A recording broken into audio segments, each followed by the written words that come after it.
I'm going to be interviewing Marisa. Marisa, thank you so much for agreeing to be interviewed by me.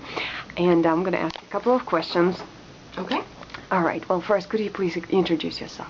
My name is Marisa Ezel, and I am a permanency case manager at Douglas County DFACS. Great, great. What brought you to DFACS? I have worked in child welfare and maternal and child health for a number of years, and I moved to Georgia and was offered a job here at DFACS. I really enjoy working with a family unit as a whole. Okay. What do you like the most about your job? I think that we come into families' lives at a time of usually upheaval, but that can really be used as a catalyst for change for them. And a lot of good can be done during that time. You can see a lot of positive changes.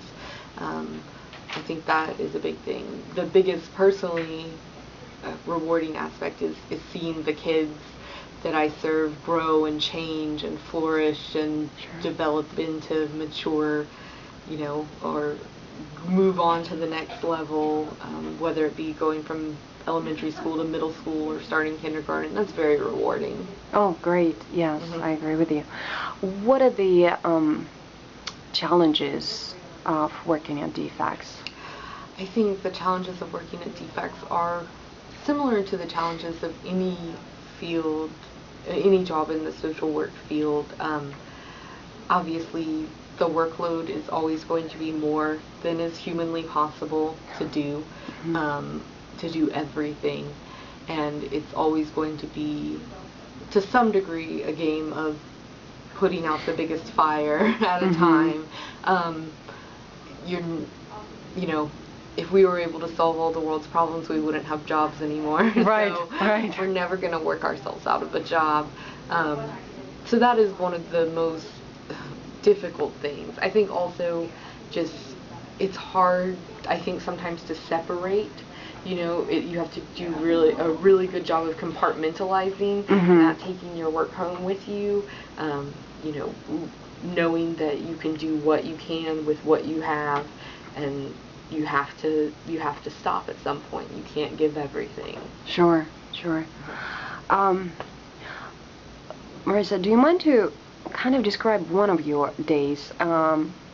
Obviously, there's not a typical day at DFACS, but there isn't a typical day at DFACS. Every day is going to be different. Every month is going to be different.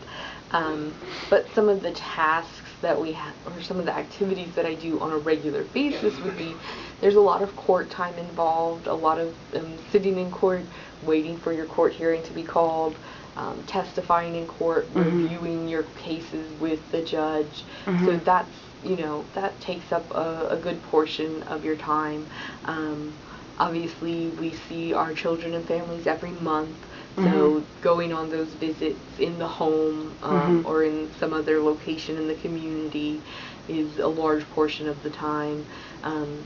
Documentation and paperwork, which is my least favorite, and should take up more of my time than it does, but that is also another big activity.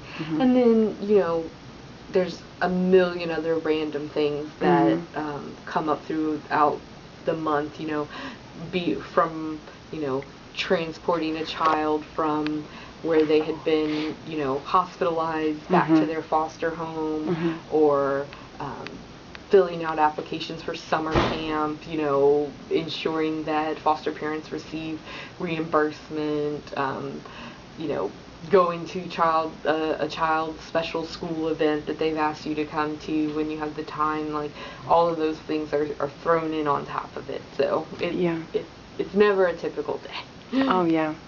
Yeah. Do you have any recommendations for a person who is interested working at DFACS, or for an intern?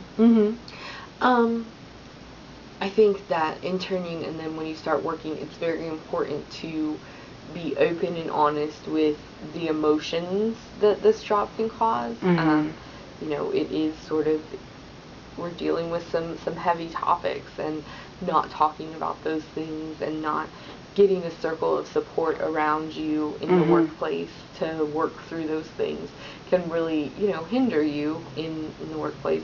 The other thing is try and be organized right from the beginning. Come up with a system. You're always going to change that, but try and stay on top of things from the beginning, because the moment you let it slip or slide or get a little bit out of hand, it's a lot bigger hole to climb out of than I hear you. that's things with like filing or documentation. The clerical aspects, like, stay on top of those is the biggest thing I can advise. Okay. Thank you so much, Marissa. Well, I guess I don't have any more questions. Thank you so much for agreeing to do it with me, and it's been a pleasure working with you, really. You too. Thank you so much, Marissa. Thanks.